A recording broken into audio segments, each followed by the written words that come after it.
بسم اللہ الرحمن الرحیم۔ السلام علیکم، میں سید عمران شفقت آپ کی خدمت میں حاضر ہوں۔ پاکستان کی صحافت کا ایک عظیم نام اور بڑا نام جناب عارف نظامی صاحب کل انتقال کر گئے تھے۔ دل کا عارضہ تھا ان کو نجی ہاسپٹل میں تھے۔ آپ سے ان کی کچھ باتیں شیئر کرنے کو دل کر رہا تھا میرا، اور وہ باتیں بنیادی طور پر یہ ہیں کہ ان کے کام سے جڑی وہ باتیں ہیں، وہ یادیں ہیں کہ جو ہماری قومی تاریخ کا ایک اہم حصہ ہیں، اور وہ مطلب خبریں ہی ہیں جو انہوں نے دی تھیں، لیکن ان خبروں سے جڑے کچھ حقائق بھی ہیں اور کچھ حقیقتیں بھی ہیں۔ اور یہ کہ سب سے بڑی حقیقت یہ ہے کہ ان کی خبروں سے ہمیں پتہ چلتا ہے کہ پاکستان میں کیا ہوتا ہے، پاکستان کی پاور پالیٹکس کیا ہے، پاکستان کا عدالتی نظام کیا ہے، پاکستان کا صحافتی نظام کیا ہے، اور پاکستان کی تاریخ سے اور ہماری جو اسٹیبلشمنٹ، رولنگ ایلیٹ، اشرافیہ، جو بھی آپ کہنا چاہیں، اس نے کچھ سیکھا کہ نہیں سیکھا؟ میرا خیال ہے کہ نہیں سیکھا۔ میں ان کے پہلی تو بات یہ ہے کہ وہ مجید نظامی صاحب کے بھانجے کہہ لیں، اور حمید نظامی صاحب کے بیٹے، اکلوتے بیٹے تھے۔ اور مجید نظامی صاحب جو ہیں وہ ایشو لیس تھے، انہوں نے پھر اولاد پالی لے کے، حالانکہ یہی ان کے بیٹے تھے اگر وہ سوچتے تو، لیکن وہ جانے اور ان کا اللہ جانے، کیونکہ عارف نظامی صاحب کے ساتھ بڑی زیادتیاں ہوئی ہیں، کیونکہ جو نوائے وقت ہے یا گروپ ہے، یہ حمید نظامی صاحب ہی اس کے بانی تھے، اور وہی اینڈ تک یہ سب جانتے ہیں۔ اس حقیقت سے مجید نظامی صاحب بھی آنکھیں نہیں چرا سکے۔ تو جب وہ انتقال کر گئے، اور ان کا انتقال بھی ایک دباؤ کا نتیجہ تھا، ہارٹ اٹیک ہوا تھا ان کو بھی، اور وہ دباؤ جو بھی تھا وہ چھوڑ دیں، وہ اسی طرح کے دباؤ صحافیوں کی زندگی میں آتے رہتے ہیں، اور پاکستان میں تو صحافیوں کی زندگی جو ہے، میں صحافیوں کی بات کر رہا ہوں، صحافیوں کے نام پر اس شعبے میں آنے والے ایکٹروں کی بات نہیں کر رہا۔ وہ ایکٹر آپ جانتے ہیں کہ کون کون ہے۔ تو پھر ان کی بیوہ سے یہ چل نہیں رہا تھا، جو عارف نظامی صاحب ہیں ان کی عمر چھوٹی تھی، چھوٹے تھے، بچے تھے، تو انہوں نے کہا کہ جی کہ یہ مجھے دے دیں۔ انہوں نے کہا میں آپ کو تو نہیں دوں گی، یہ نہیں مجید نظامی صاحب کو، لیکن میں اس کو ٹرسٹ بنا دیتی ہوں، پھر اور جب یہ عارف بڑا ہوگا تو پھر اس کو آپ دینا پڑے گا آپ کو۔ تو مجید نظامی صاحب نے 2 نمبریاں کی۔ وہ بھی اپنے طرف سے بڑے صحافی تھے، لیکن انہوں نے صحافتی کارکنوں کے ساتھ بھی بڑی زیادتیاں ان کے دور میں ہوئیں، ان کی زندگی میں ہوئیں۔ اور خیر ویسے تو پاکستان کی صحافت میں تو یہ یہاں پر کلچر ہے کہ جی کہ وہ کسی کو پتہ نہیں کیا اولیاء اللہ بنا کے پیش کرنا، لیکن اس طرح کی بات ان کے ہاں نہیں تھی۔ تو انہوں نے وہ رقابت رکھی اپنے بھتیجے سے، حالانکہ انہوں نے بطور بڑے باپ کے بیٹے تھے اور ایک اخبار کے مالک تھے، ان سے کام کروایا، انہوں نے نوکروں کی طرح بھی کام کروایا۔ خیر وہ صحافتی کام ہے، مشین مین کے طور پہ بھی کام کیا انہوں نے وہ جو ہوتا ہے آرٹ ایڈیٹر کے طور پہ بھی کام کیا، کاپی پیسٹ، کٹ پیسٹ جو کرنا ہوتا ہے، جس دور میں اخبار جڑا کرتا تھا، کتابت سے لے کے کمپیوٹر آپریٹری تک، کورٹ رپورٹنگ کی، پولیٹیکل رپورٹنگ کی، اس طرح کے ان کی زندگی کے مراحل گزرے، اور وہ عبارت ہے ان کی زندگی پریکٹیکل لائف سے۔ تو بہرحال مجید نظامی صاحب نے اچھا نہیں کیا۔ اب دونوں کا معاملہ اللہ کے پاس ہے، اللہ بہتر ان سے فیصلہ کرے گا ان دونوں کا۔ میں ان کی جو ایک واقعہ میں آپ کو سناتا ہوں کہ یہ رپورٹر کے، چونکہ رپورٹنگ کی ہوئی تھی، رپورٹر کے مسائل کیا ہوتے ہیں، ورنہ ہم تو سمجھتے ہیں مالکان، اور خصوصاً وہ مالکان جن کا صحافت سے کوئی لینا دینا نہیں ہوتا، اور وہ ہوتے سیٹ ہیں، پیسے کے بلبوتے کے اوپر انہوں نے میڈیا ہاؤسز اب بنا لیے ہوئے ہیں، تو وہ سمجھتے ہیں کہ رپورٹر ریڈیو ہوتا ہے نا، کان پھوڑ کے مروڑ تے وچوں خبراں نکلدیاں منہ تھانی۔ اس طرح کی بات نہیں ہوتی۔ رپورٹر نے بھی ایک فریم ورک ہوتا ہے جس میں اس نے کام کرنا ہوتا ہے۔ تو یہ کراچی سے لاہور آ رہے تھے، اور ان دنوں سجاد علی شاہ کا پھڈا چل رہا تھا نواز شریف صاحب کے ساتھ۔ تو کراچی سے لاہور ایئرپورٹ آ رہے تھے لاہور، تو اس جہاز میں سجاد علی شاہ بھی تھے، لیکن رپورٹروں کو پتہ نہیں تھا۔ تو اور رانا سہیل صاحب دی نیشن کے رپورٹر تھے، اور رانا سہیل صاحب اس وقت کینیڈا میں ہیں، پاکستان سے وہ کینیڈا چلے گئے ہوئے ہیں ارحم کے ساتھ، ارحم ان کا اکلوتا بیٹا۔ تو بہرحال وہ دفتر آئے تو انہوں نے رانا سہیل صاحب کو بلایا، انہوں نے کہا یار یہ نہیں کہا کہ وہ تینوں پتہ ہے کی ہوا ہے، اتوں دن نہیں آئے۔ انہوں نے کہا رانا صاحب وہ بڑے طریقے کے ساتھ، وہ سجاد علی شاہ لاہور میں آئے ہیں، وہ میرے ساتھ جہاز میں تھے، تو یار وہ خبر لے کے نا فائل کر دو کسی سے. الفاظ کیا ہے, کسی سے خبر لے کے فائل کر دو, کیونکہ پتہ تھا کہ رپورٹر ان کی کرے گا. تو بہرحال ایک تو یہ ہے, یہ شاید اس واقعے سے آپ اتنا محظوظ نہ ہو سکیں, یہ اس کو ایک جرنلسٹ ہی اس واقعے کو جو ہے وہ اس کی لطافت کو محسوس کر سکتا ہے, یا ان کی اچھائی کیا تھی اس واقعے میں. بیسکلی ایک بڑے انسان کا ایک طرز عمل پوشیدہ ہے, وہ ایک صحافی ہی سمجھ سکتا ہے, اور خصوصاً ایک رپورٹر. بہرحال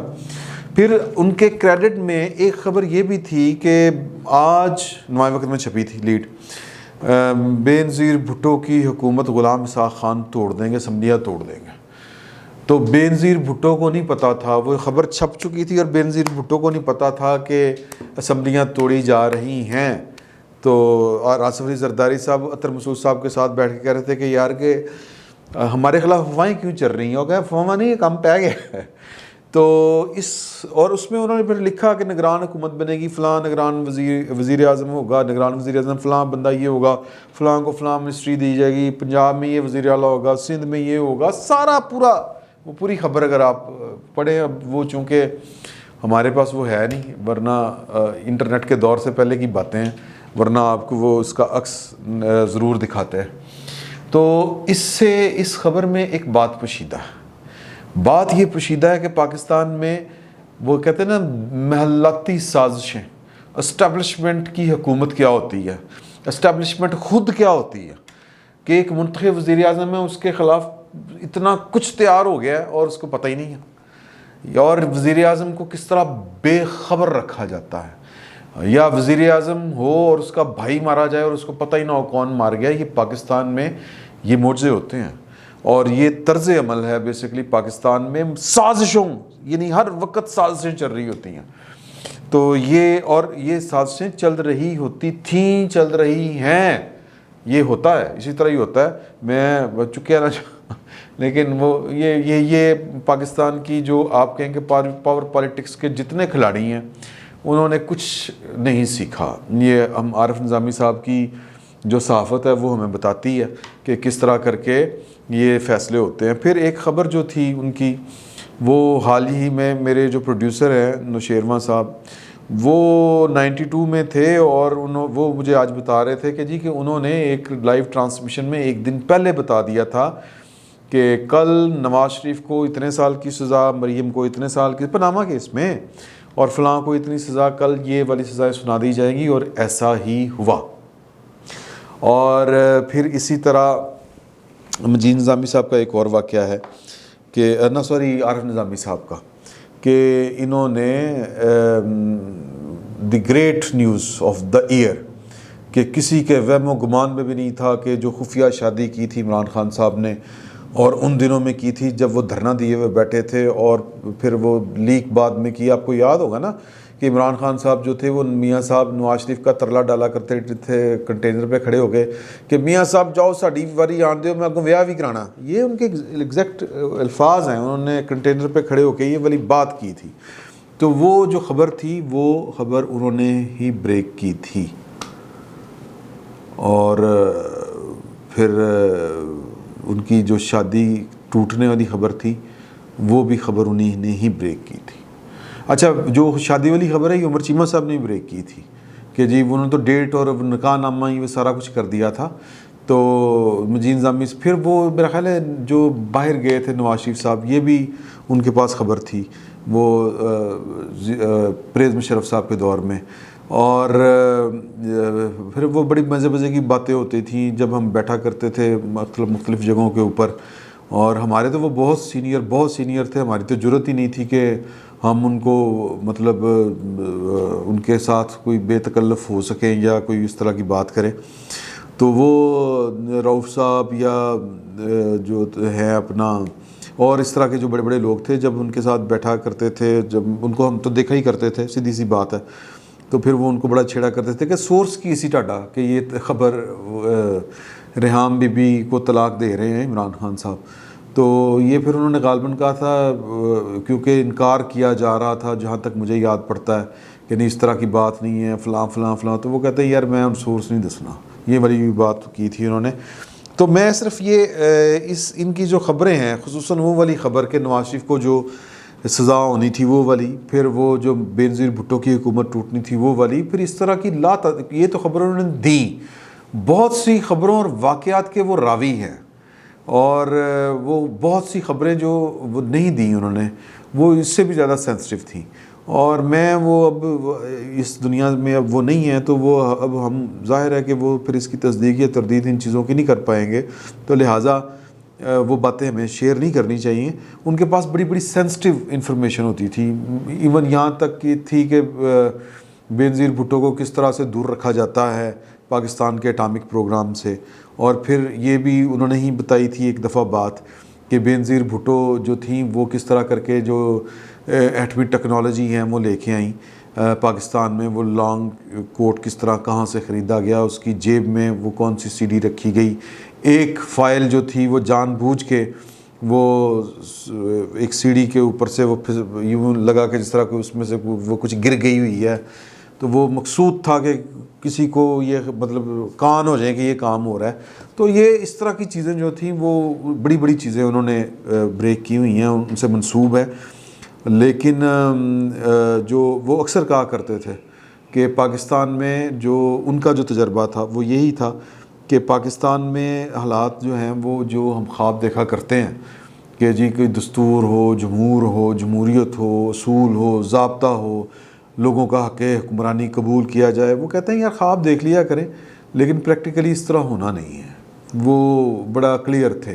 وہ کہتے تھے کہ کم از کم یہ ہماری زندگیوں میں تو نہیں ہوگا،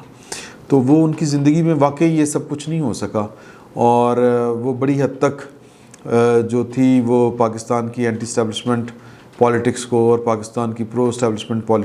پالیٹکس کو، یا یوں کہہ لیں اگر یہ میری بات کسی کو بری لگے کہ پرو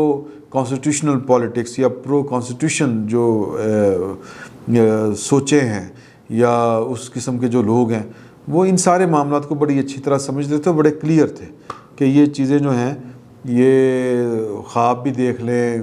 اور یہ کہتے تھے ہم جو جونیئر تھے ان کی وہ حوصلہ افزائی کیا کرتے تھے کہ دیکھنے چاہیے خواب، لیکن جو ہے وہ کہتے تھے کہ زمینی حقائق ذرا مختلف ہے، تو وہ ہمیں بھی سمجھ آتی ہے کہ لوگ اپنی بات کر کے پھر اس پہ قائم نہیں رہتے، پھر جاتے ہیں، اور کس طرح جو چیزیں آگے بڑھ جاتی ہیں، کس طرح معاملات جو ہیں وہ انڈر دا ٹیبل جو ہیں وہ چیزیں ڈیسائیڈ ہوتی ہیں، اور پھر یہ تو صرف پاکستان کی سطح پہ کے اوپر ہے، وہ ان چیزوں کے اور واقعات کے بھی شاہد ہیں جو اسٹیٹ ٹو اسٹیٹ ہوتی تھی کہ پاکستان کے اوپر کن ریاستوں کا اثر و رسوخ ہے اور پاکستان کن کے خلاف جا سکتا ہے، کن کے خلاف نہیں جا سکتا۔ تو عارف نظامی پاکستان کی صحافت کا ایک سنہری باب تھے، ان کی صحافت ہمیں بتاتی ہے کہ پاکستان کی ریاست کا کیا کریکٹر ہے، اور یہاں پر جو صدا کے حکمران ہیں ان کا کیا کریکٹر ہے، یہ کریکٹر کب تک تبدیل ہوں گے بھی کہ نہیں ہوں گے، یہ ساری باتیں جو ہیں وہ ان کی صحافت سے ہمیں پتہ چلتی ہیں۔ پتہ نہیں ہم نے کچھ سیکھنا یا نہیں سیکھنا، لیکن وہ اپنا کام بڑے اچھے طریقے سے کر گئے، اللہ تعالیٰ ان کے درجات بلند کرے اور ان کے لواحقین کو صبر دے۔ فی الوقت اتنا ہی، بہت بہت شکریہ آپ کا۔